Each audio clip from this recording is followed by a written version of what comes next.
Hey, everybody. It is Karla over here. Good to see all of you. Yo. And as usual, because of the constraints with all of these different platforms, I'm just going to be going and looking for you. There we go. I am actually live. I am muted. Hey, guys. Good to see you, everybody. I have a super duper exciting guest for you today. You know, I only bring the very best of the very, very best in the world. Actually, I haven't shared anybody with you guys in probably, I don't know, almost a month at this point. So this is a special edition, whatever month this is. This is April. This is our special April edition. And let me just say, if you're there, let me know. Hey, good to see you. Okay, so I'm not going to mess around. I'm going to get right to the show today. I want to introduce to all of you to Katti Power. Whoops, are you there? There you are, Katti Yes. Power. She's got some amazing. First of all, I met Katti in one of my masterminds that I'm in right now. If you don't have, well, this is not about wagging my finger at you, but I want to say again, because you guys have heard me say this a million times, investing in myself and investing in an outside mentor that wasn't just a volunteer mentor like my upline or other people in my organization that were excited to help me. It was a paid mentor, and that investment that I made over and over and over again. I was trying to list out. I don't know if you've ever done this, Katti. I was trying to list out the various mentors that I've had over the years, and it's quite a long list. Oh, yes. I'm like, oh, that's been a lot, but it's being an entrepreneur is a journey, right? And I've been in different places. I've been at the very start. I've been confused at growing. I've been confused at sales. I've been investing in mentors to help me through that and break through all of the limiting beliefs that surround that. All of the tech stuff, all of the ideas on how to grow has been one of the best investments ever that I've ever made in my entire life. But one of the even better side effects, other than growing a very healthy business, is connecting with other amazing entrepreneurs. Yes. And the communities that are in the supportive communities that are in these organizations and in these, as Katti and our mentor likes to say, the containers is probably even more rewarding than any other aspect of, well, I don't know. Growing $1 million business is pretty rewarding. It's neck and neck, guys. It's neck and neck. Hey, Daphne. So here I'm going to give you the official introduction. Katti Power is a 2-time world champion performance coach. She's a speaker. She's a founder of the Power Master Performance Method. She's been a best-selling author of a book called, and I've got to get this because it's just the best title ever. Turns out I'm hot after all. How I got my power back after a breakup and how you can too no matter what's happened in your life. I just love that title.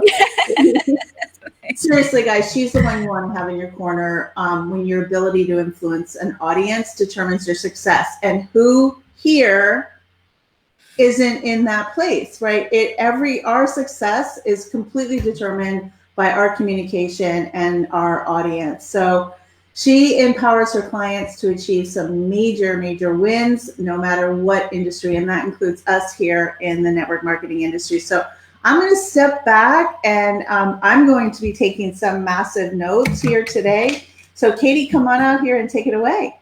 All right. Thank you so much, Karla, for having me and for that amazing introduction. I really appreciate that. And hello to all of you. I'm excited to meet you and talk with you today about how to power up how you show up when you are in front of people so that you have the ability to influence every single time that you are in front of an audience. So as Karla mentioned, I am an award-winning performance coach. I'm a speaker, and I'm the founder of the Power Up Performance Method. I'm an international best-selling author, and I absolutely love this kind of work, and I'm super excited to share it with you today. So she invited me to talk with you for the next few minutes about my top 3 steps to power up how you show up so that you can influence your audiences and stop leaving money on the table, right? Because that is the worst feeling when you put all yourself out there and then nothing happens. So here's the problem as I see it. So many brilliant leaders, like all of you, have expertise beyond your years, and you're eager to make an influence, but you are struggling with things like low confidence, and battling perfectionism, which is a real killer, and commanding authority in a room. And so the solution, as I see it, is that achieving results with consistency and high performance is something that happens when the tools for gaining your influence and commanding authority have been uncovered and mastered. And that is what we're going to talk about. So I'm going to tell you a little bit about me, and how I kind of got into this. I've been doing this forever, but most recently I had a personal life situation that I'm going to share with you that allowed me to go even deeper into this. So I was married for 17 years. And I was in a relationship where I prioritized his dreams over mine and his goals instead of mine. And it's not that I wasn't working on my own, it was just that his came first.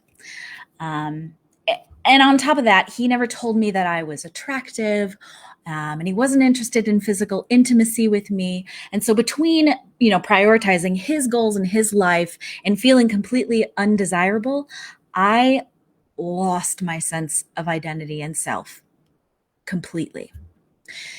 He left me out of the blue, and he did it via text message during one of the most important days of my career that year. And that was like devastating to me. I was in the middle of working with clients and I get a text saying that he wants to end our marriage. So from doing the work on myself after that happened, which is the same work I'm about to share with you, because it's the same work I've been doing with my clients for 2 decades, I was able to get my power back, my sense of identity back.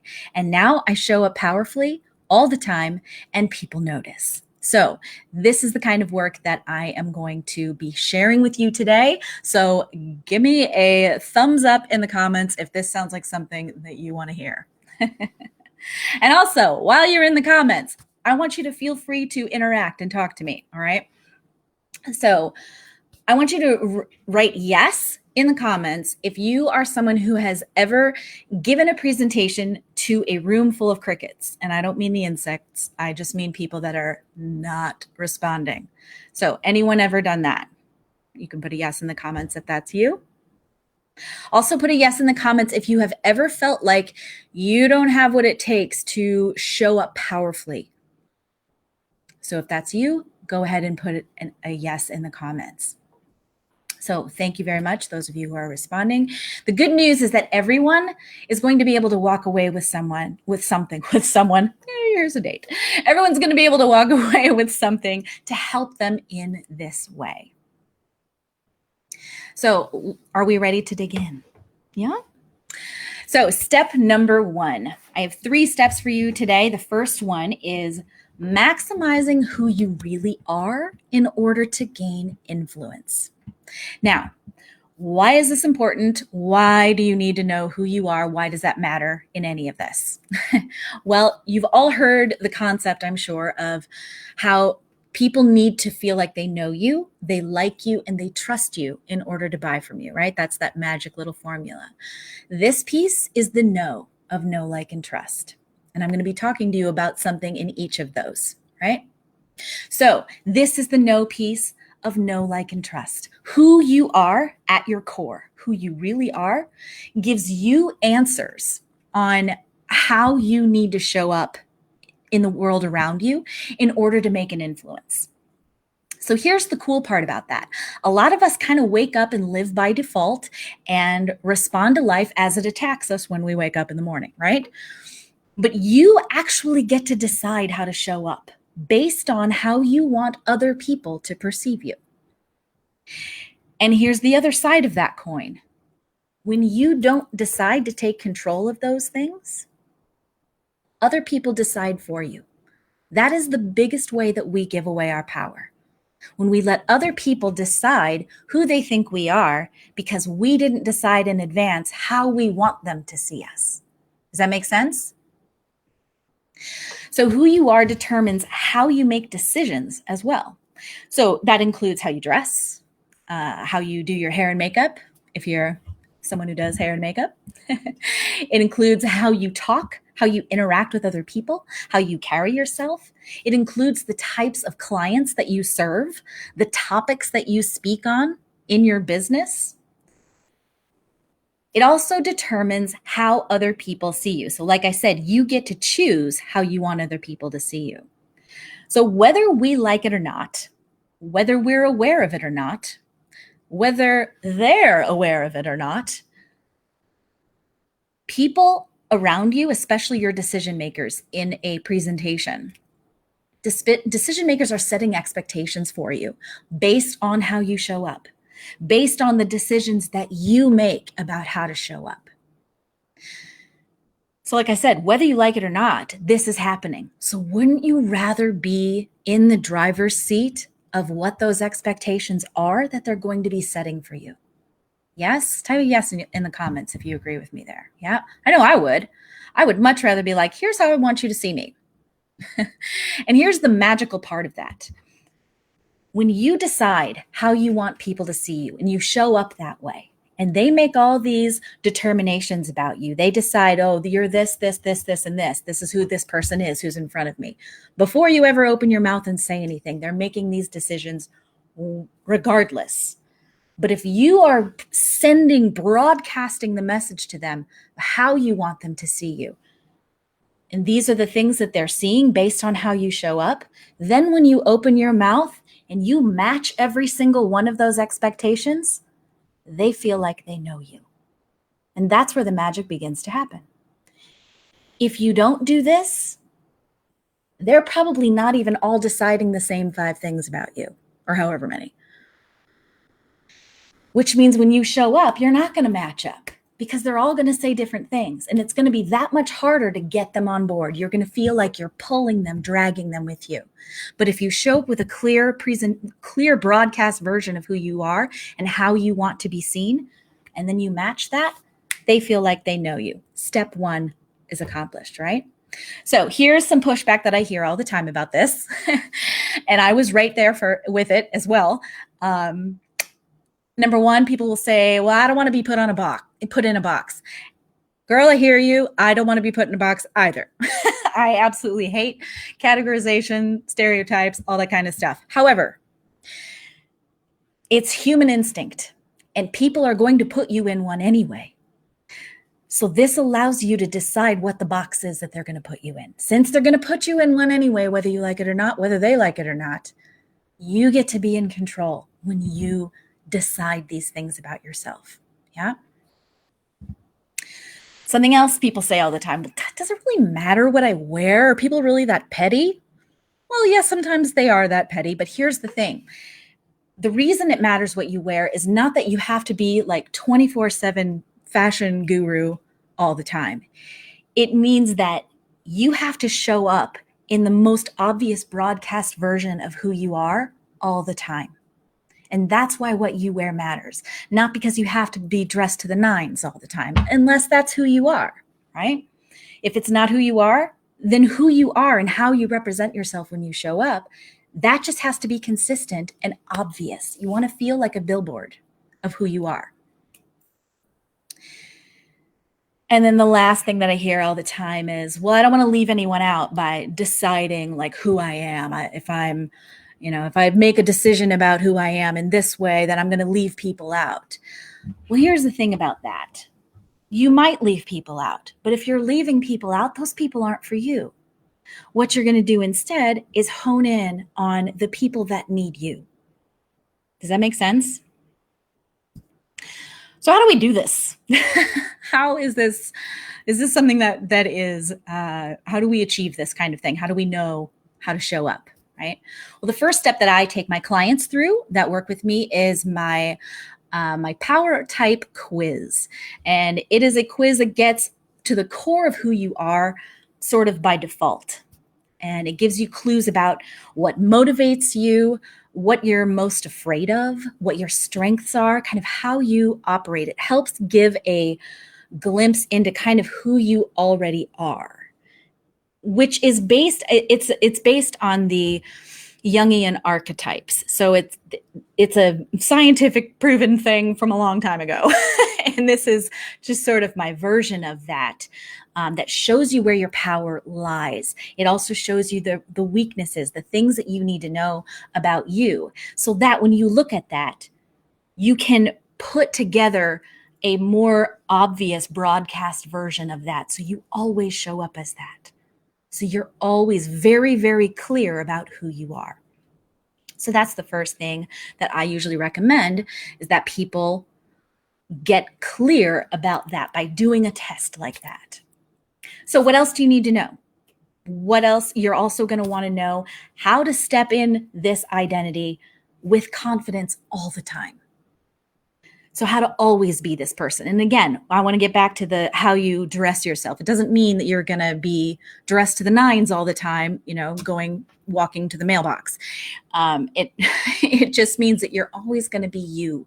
You're always going to be broadcasting who you are. So you're also going to want to learn how to become who you are before you truly arrive there. And that's something that I definitely went through in my process to rediscovering myself after being left by my husband, is figuring out how to embody who I was before I really arrived there. Yeah. So I'm going to tell you, in my world of entertainment that I've been in for 20 years, I'm going to give you a quick example before we move on to the next step. I don't know if any of you have been American Idol followers, but one of my favorite seasons was the one that Adam Lambert was in. And I think Adam Lambert is the best description of this point that I'm making. I think when he first walked across our screens on American Idol, for me, it was for his audition. That was the first time I saw him. I don't think there was a set of eyeballs watching him that wondered who he was, what he was about to do, whether or not we would like him. No, we all had a very clear picture of the kind of music he was going to sing, the sound that he might have. And I really think we were all able to decide whether or not we were going to like him before he opened his mouth. So those are expectations we set for him based on how he showed up in the room. And then he matched every single one of them, won all the hearts of millions of Americans, because we felt like we knew him. Because we felt like we knew him right away. That to me is a perfect example of this point that I'm making. Yeah.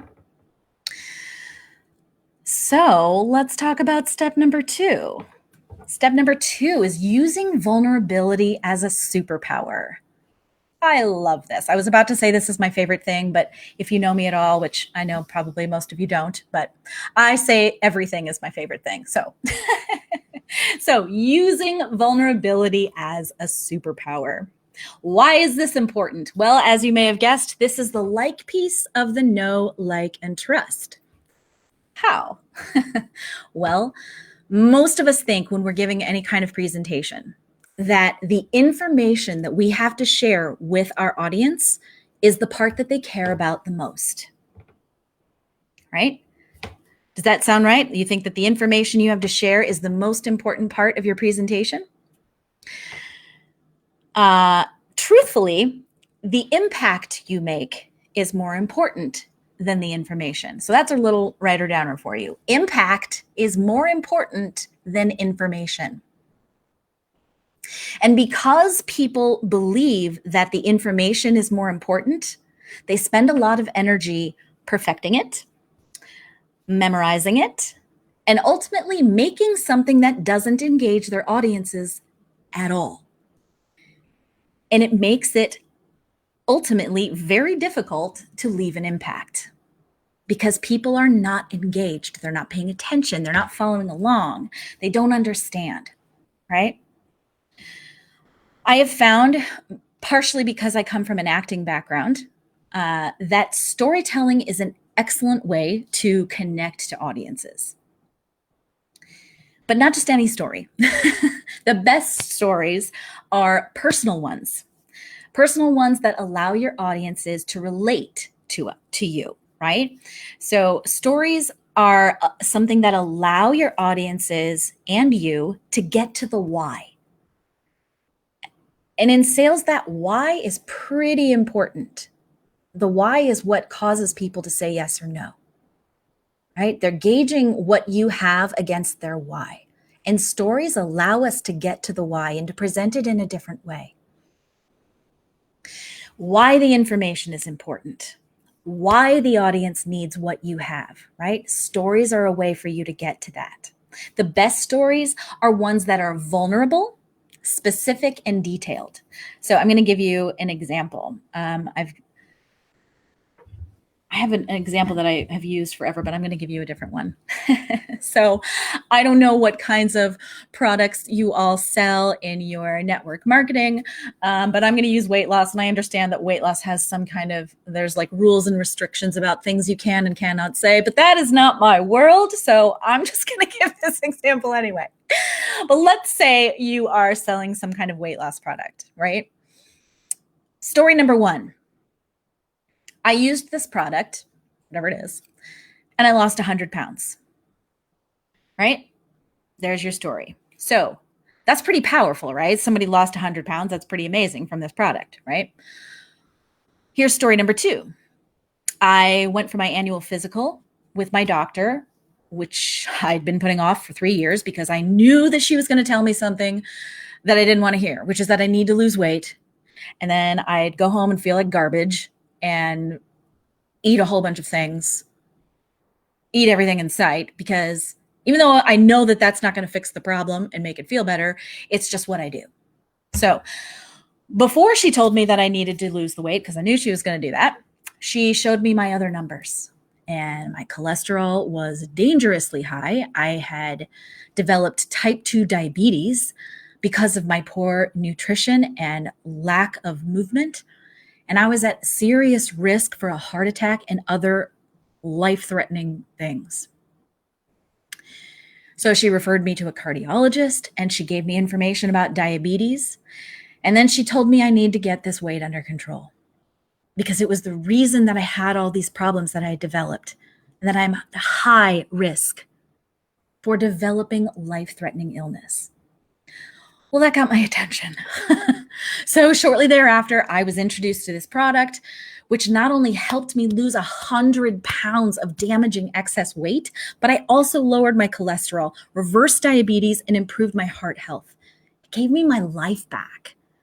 And now I can go for a jog if I want, right? Okay, so those are two stories. They're the same story. One of them is a whole lot more detailed and a whole lot more vulnerable. I let you in on this story, right? I let you in on the details of what happened to me. The difference is the first one, while 100 pounds is impressive, that's an impressive thing to say, there's no emotion attached to it. There's no connection to the person who said it, except a wow factor. And a wow factor can be powerful, but a wow factor paired with emotion and connection is a million times more powerful. When you do the first example, you miss the opportunity to have your audiences relate to you and identify with you, or even feel some kind of emotional heartstring tug, right? The more detailed, so even like I said, that's the same example, but they're told different ways. The more detailed, more vulnerable example allows them to feel like they're in on this story with you. Right? They're hearing the details and they're seeing, they're on this story, on this path.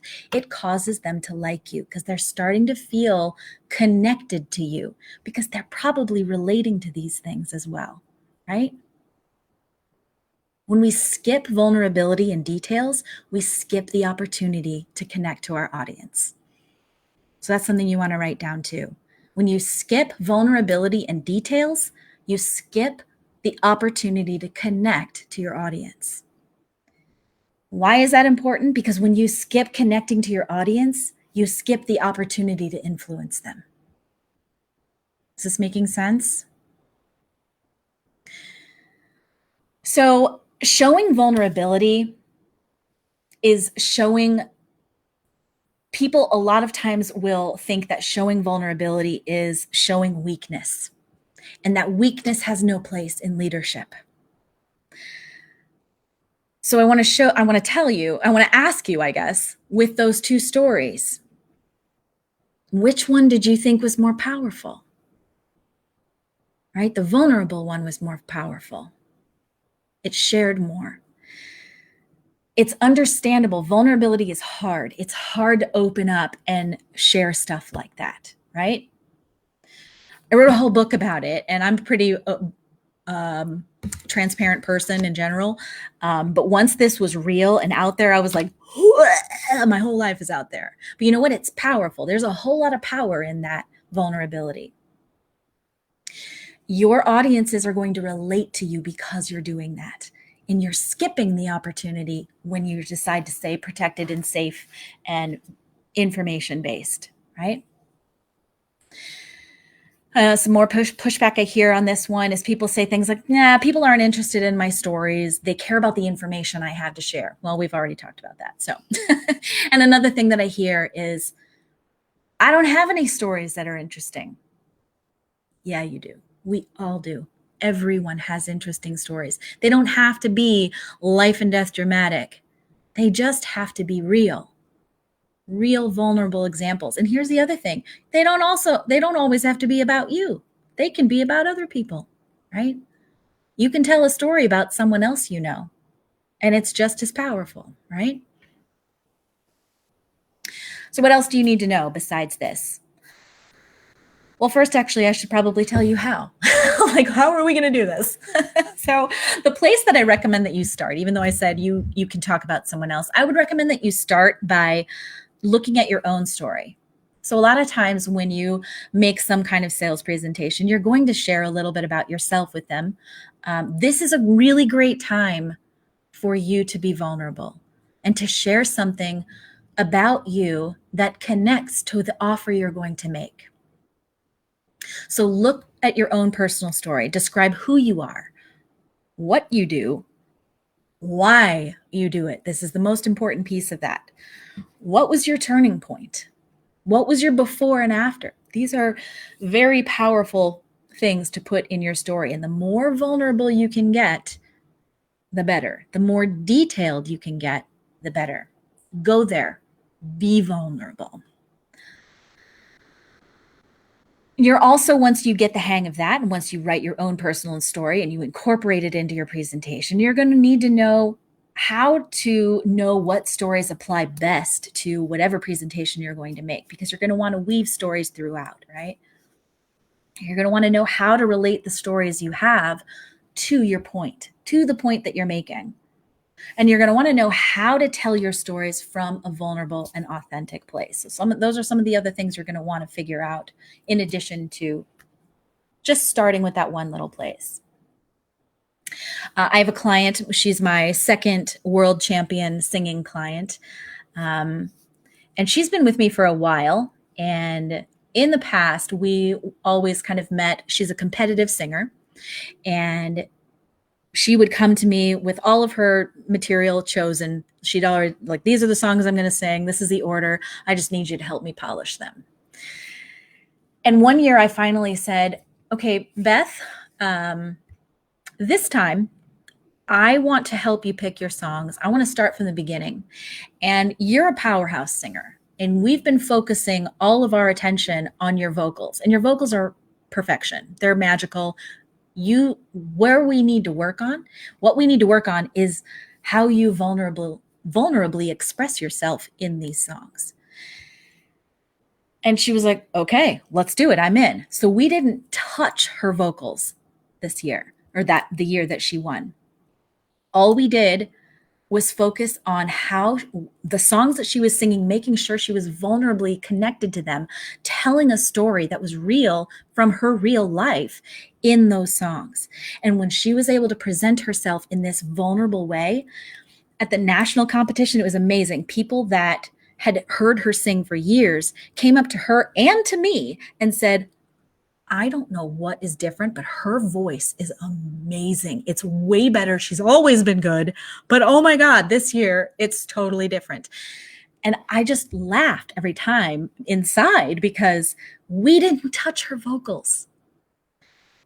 But that kind of vulnerability allowed people to connect to her and to have a different experience with the voice that she's always had. And it caused them to vote for her. And she won a world singing competition after that. After this national competition, she went on and won a world singing competition. And it's because of that work. Like I said, we didn't touch her vocals. In this translation here, the vocals are that's the information. The information of your presentation has vocals in a song. The vulnerability was the key that set her over the edge, that caused people to be like, yes, her, she's the best, right? It's very, very powerful. So step number 3. Step number 3 is command any room, any camera, any stage with authority. So whether you do presentations in front of a room, whether you do them behind a camera, whether you do them on a stage, that's what this piece is about. And why is this important? You guessed it. This is the trust piece of the know, like, and trust formula. So showing up powerfully, or sometimes showing up at all, is the piece that tends to freak people out the most, right? Does that sound like you? The actual getting up there and doing it, that's usually the part that freaks people out the most. So body language communicates to the subconscious minds of your audience. That can be kind of freaky to think about, right? Because you're already nervous getting up there, and then knowing that your body language is telling stories that your mouth is not. If you're not taking advantage of this information that your body language is communicating subconsciously to your audience, then you're missing the opportunity to be very effective in commanding authority of your audience, right? If you're making poor body language decisions, then it can be the very reason that your audience isn't responding to how you to the way that you desire for them to respond. If you're making poor body language choices, it will cause them to be like, consciously they're going to be like, no, and they maybe don't understand why, but subconsciously they're like, no, we don't trust her, right? So some body language is trustworthy and some body language is untrustworthy. And it's very important that you know which is which so that you make sure you're making the right choices in your body language when you are in front of people that you want to influence. So I'm going to give you just 2 examples of untrustworthy body language posturing. So number 1, wandering. Now, this one is, I love talking about this one because a lot of times when people, especially if you are, in a room or on a stage, this one can be a big deal. On a camera, this one isn't necessarily as much of an issue unless you have a camera that's standing far back and it's a whole body view. But a lot of times people think that they need to move around in order to get people to pay attention. The problem is when you're just randomly moving around because you think you have to, that's exactly what it looks like. You look like you're lost. So a lot of times people will, I'm sure now that we're talking about this, you're probably thinking of presentations that you've seen with people just kind of walking back and forth or walking around a room and they just kind of look, there's no real, you don't understand why they're moving around. They're moving around from a sense of should. And I'm just going to tell you, any movement you do at all, whether you're in a stationary behind the camera position or whether you're backed up and there are people all around that can see you, any movement that you do that comes from a place of should is untrustworthy. Because our human instinct is very powerful and it's subconscious. We're not necessarily consciously aware of what it is we don't like, but our subconscious is immediately sending off red flags. No. Because what you're doing is not authentic. When you are moving from a place of should, you are moving inauthentically, which is causing the people watching you to subconsciously not trust you. And wandering is a great example of that because you look lost. I remember during one of the political campaign seasons, there was a candidate who got a lot of flack for just not having good body awareness, I guess. And it was during a televised town hall or something. And he just started wandering around, and he was like, the camera was here and he was just like wandering, like his head would go, he'd zoom in, and he was just wandering, and he wasn't even talking. He just decided that this is what I should do right now. And I remember that being a big deal because I teach about that all the time.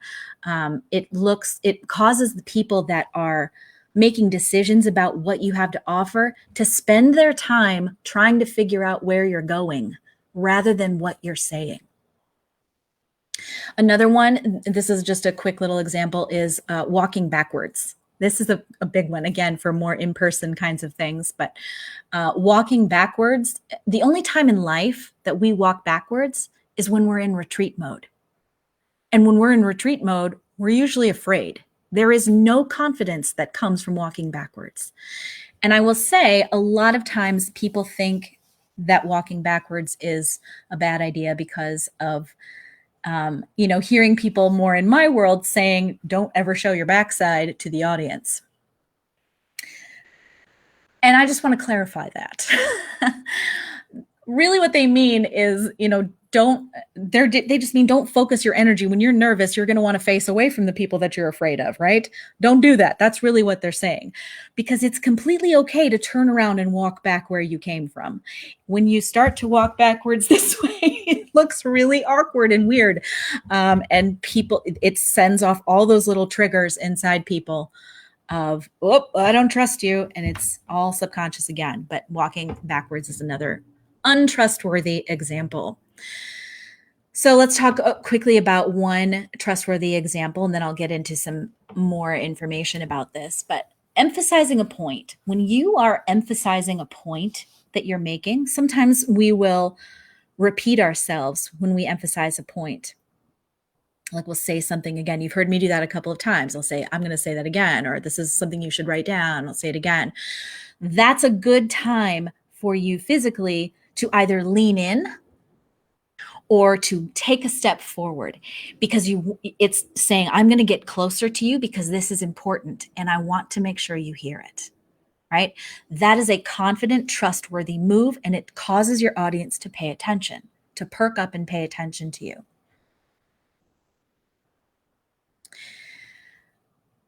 Positive, trustworthy body language ties kind of everything together. When we show up powerfully in your true who you really are, when you vulnerably communicate with your audience, and then you utilize powerful, trustworthy body language, then your audience is feeling, yes, okay, yes, I'm ready to say yes, because this is the trust piece. And this is a way more, all of these things we've talked about are subconscious, know, like, and trust.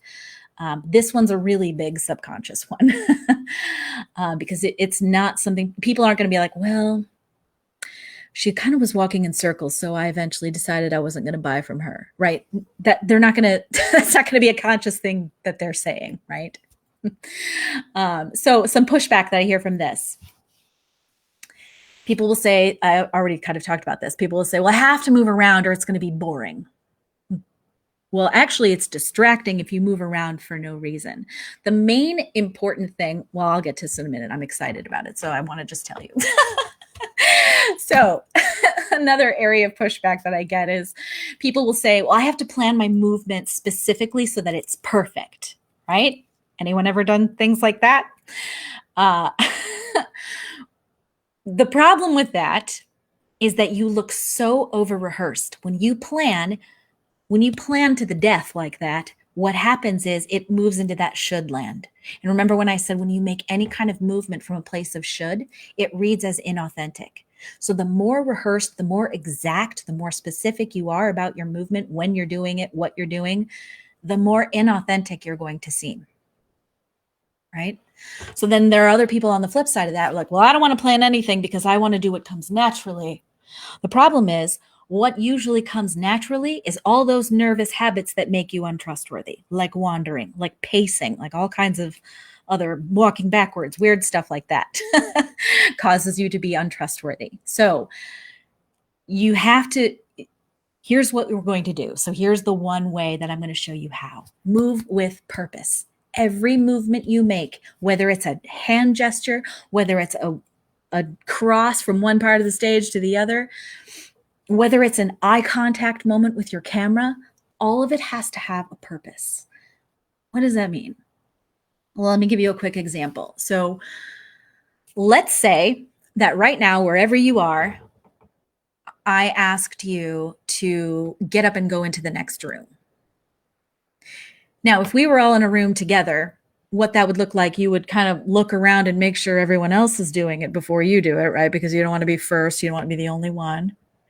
And then you might just kind of slowly get up, right? And move to the next room, right? That's usually how that goes down. We're all in our own little spaces because this is online, but it's the same thing. If I told you to go into the next room, you wouldn't be like, yes, ma'am, and get up and do it, right? There would be some confusion about you because I've given you no reason to go, right? Now, if I instead said, there is a fire in your kitchen, I think your burner is on. How fast are you going to get out of your chair, run in there and turn that thing off, right? Because you have a reason. You have a reason to go there. The first time, it's the same thing. I still told you to go into the next room. The first time, I didn't give you a reason. Without a reason, your movement is going to look weird and awkward and unsure. The second time, you had a reason, so it's very clear why you're moving there. It's direct. It's on purpose. That is the kind of movement that is authentic. That is the kind of movement that your audience will respond to positively. So I'm going to give you a little exercise so you can figure out how to find some of that for yourself. So this is my favorite exercise to give my clients. If you sit in a chair and sit on your hands, because your hands are going to want to tell the whole story. So sit on your hands. And then whatever presentation it is that you have to make, pay attention, just sit there in their chair and pay attention to the signs that your body gives you. Just make that presentation from this chair.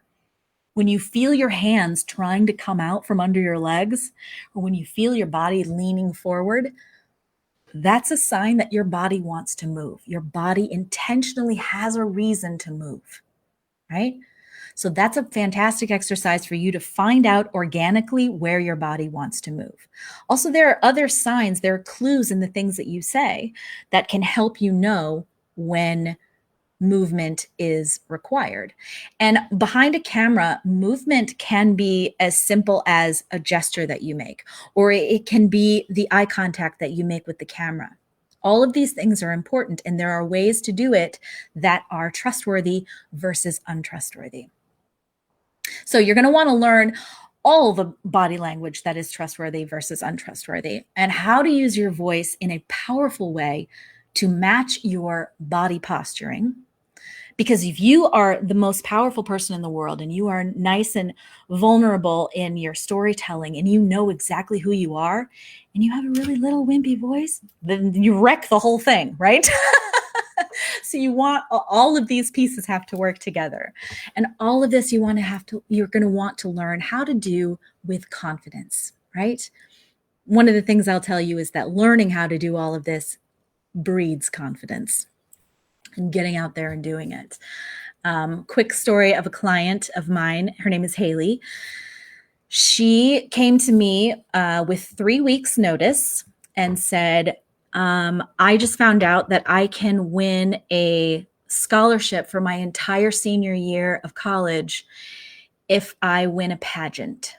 And I was like, okay. And she said, and so for my talent, I want to sing. And she had never really sung in front of people before, except for once or twice at her church. And she said her hand was shaking the whole time when she was holding the microphone. And so she's never had lessons, anything like that. And in 3 weeks, she had to get on a stage and perform in a pageant with people. Now, I don't know if you know anything about the pageant world, but these women, their talents started at age 3.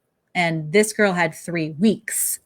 So I knew that the most powerful thing that we could do in a 3-week deadline would not be focusing on her vocals. It would be focusing on her vulnerability and her body language. So I gave her some quick little tips for her voice, and then we focused on those two things. We had her connect to a piece of her song from her story from her life that was very real to her, so she could be raw and vulnerable. About movement that mattered, movement that was going to be positive and get the audience engaged and involved in what she was doing, rather than the scared holding the microphone thing, right? I have goosebumps every single time I tell this story. She won that scholarship, and not only that, goosebumps. When she was done singing, the audience, most of the audience, like stood to their feet and roared in applause. And this is a girl who is not a singer. And she was up against singers, dancers, piano players, the whole nine, that had been doing it their entire lives. But she told a story, and she used her body in a powerful way to get the audience to know, like, and trust her when she did this, and she won. And it was an easy win. Like everyone else, it was obvious that she was the winner. So goosebumps again. So this stuff works, is my point. It's very, very powerful. And it doesn't matter whatever you're selling. She was selling, a story in her song. And it worked. So let me do a quick little review. So we talked about how to maximize who you are, the importance of maximizing who you really are in order to gain influence. And we talked a little bit about how to do that, getting clear on who you are and how you need to show up. We talked about using vulnerability as a superpower, utilizing the real, vulnerable, raw, detailed stories from your own life to help connect to your audience so they like you. We talked about commanding any room with authority, utilizing positive, trustworthy body language, moving with purpose in order to get your audience on board with you to trust what you're saying. So I want you to imagine yourself at the next time that you're about to make your next sales presentation, whatever it is that you have to offer. I want you to imagine that you are about to turn on the camera if you're making a video presentation, or that you're about to walk on a stage if you're in front of a group of people. And I want you to imagine feeling like you couldn't possibly look and feel better and more like you. And that's a great thing for once, right? I want you to imagine that you couldn't be in a more perfect place to achieve your goals. And I want you to imagine feeling more confident about the influence that you're about to make on your audience than you've ever felt before. I want you to imagine feeling electrified and having the confidence that you are just there to remind them why they already said yes. You're just there to remind them why they already said yes, because they did. You won the prize, you've been awarded the role, you sold out your program, whatever it is, it's already been done. And right now you might be thinking, well, that sounds fantastic, but how am I going to make these kinds of shifts by myself? Because that is not the experience that you've been having. Right? And maybe you get what you heard today, but you're not really sure how to practically apply it to your situation. Well, I have something for you that I think is going to help you eliminate some of the anxiety and question marks that you may have swirling around in your head. So just for being here today and being part of Karla's community, I really want to help you get started on figuring out who you are, how to show up powerfully, how to utilize a powerful voice, and how to get started on that body language piece of making sure that you are showing the powerful, trustworthy body language that's going to get your audiences to trust you and to say yes. So I have a free gift that I'm going to offer you. And it includes my power type quiz that I told you about in step 1.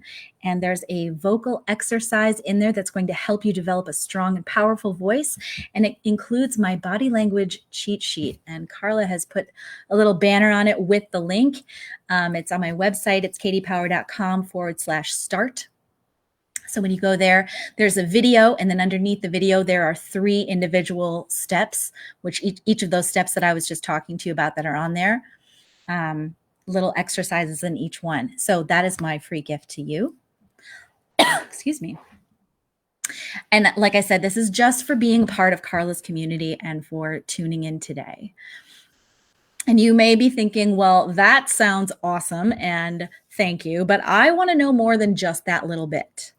Great. Awesome. Well, if that's you, then I have you covered. So that power type quiz, the vocal exercise, and that body language cheat sheet, those are all things that my clients get a whole lot of value out of. And they're things that I have excerpted straight from my program that I work on with clients. So for those of you who are really ready to improve your presentation skills, your authority, your influence, your commitment to showing up powerfully, no matter what, all the time, then I would love to invite you into my Power Up Your Performance course. This is something that is designed specifically to help you get powered up in all of these areas. It's something that you will take on your own pace. It's something that people in my Power Up Your Performance Elite private coaching program have access to, as well as my Power Up Accelerator group coaching program. They both go through this course as well. So it's taken directly from those programs. So in that course, you're going to be able to clearly define your purpose, your goals, your boundaries. You're going to create a strategy so that you're always in alignment with your power. You're going to develop the mindset needed to achieve your goals. And you're going to uncover vulnerability in you that is the most powerful in order to use in gaining influence with your audience. You're also going to be able to eliminate that untrustworthy body movement from your presentations and fill it with powerful, trustworthy, purposeful movement so that you can command authority. As a bonus, you're also going to be able to overcome that pesky stage fright. That happens when you press the go live button, when you turn the camera on, when you walk on the stage, all of that stuff. We will overcome that. Take away that shaky microphone hand, right? So if you were to pay for each of those 6 things I just told you individually, which is not something that I even offer, but if you were, then the course would cost a minimum of about $8,500. And I'm obviously not going to charge you that. So like I said, I'm pulling this course straight from my private and group coaching programs and making it available to you for just $9.97. So if you want to sign up for that, you're going to go to kattipower.com/course. And because Karla is so amazing and awesome, and you are part of her community, and she let me share all of this with you, as well as your commitment to being here and staying all the way through to the end, I'm also going to give you some extra bonuses. So the first one is, this one is near and dear to my heart, my total vocal health system. This is something I have created to help people never lose their voice. And you're going to be able to get access to that so you can speak effectively without ever losing your voice. You'll also get a copy of my manifesto, which is something that I used in my healing process to get really super clear about what I wanted and what boundaries I needed to have in place. So you'll get a copy of mine plus a template to create your own so you can have a clear picture of your goals and your boundaries moving forward. Also, you'll get a copy of my international best-selling book, but you'll get the ebook version. It turns out I'm hot after all, how I got my power back after a breakup, and how you can too, no matter what's happened in your life. So to sign up for that, visit www.kattipower.com/course. And Karla, I think, put the link running across the banner there, which is good because if you don't know me, my name is spelled a little weird, so you want to grab that link from her. So And here's the thing, I'm going to sweeten the deal even more. So the first 5 people who sign up for this are going to get a one-on-one strategy session with me to jumpstart you in this program and make sure that you are set up to succeed. So just so you know, this is not something that my private clients get. So that's a huge little extra bonus. So the first 5 people who sign up for that will get that with me. So those of you who are stepping into the program, I'm so excited to have you, and I look forward to watching you achieve your results. And those of you who are grabbing the freebie, make sure you let me know what you think of it once you get access to all those little tools in there. And all of you, I want to thank you so much for attending this awesome event today. And thank you so much, Karla, for creating a space for it. I gotta tell you, I have like pages and pages of notes. Holy moly. I mean, it started with like, I gotta feel like a billboard, and yes, I get to choose how other people see me. That's part of my branding package as well. Like your brand is being built whether or not you know it or are intentional. Absolutely. So Absolutely. you might as well be intentional. Yes. Choose that box they're putting you in. Exactly. I love that. Create your own box. Yeah. It's even more powerful for me. I could go on and on and on, but I just want to say from the bottom of my heart, thank you so much for joining us today. Yes. You are an amazing entrepreneur that has an amazing track record helping other entrepreneurs step into their own greatness. And if you guys don't check out, I put all the URLs down there. I'll come back later on today and put them in the comments. But make sure that you check out kattipower.com/start, as well as kattipower.com/course. Yes. And I just want to say from my heart to yours, I'm looking at you now. Usually, I'll look at you here. I don't like looking at you here. I like looking at you here. But, from my heart to yours, I just want to say thank you so much for all of the amazing information you shared with us. It is the comments. I'm actually simulcasting in 3 places. So the comments are all over the place, but they're just amazing, awesome. Thank you. Thank you. This is so timely. Thank you. So I thank you. Welcome. Yes, thank you so much for having me. It was an honor to get to speak with your audience. I love that we made this happen. So, all right, guys, go and make it a great day. You absolutely deserve it. Yes.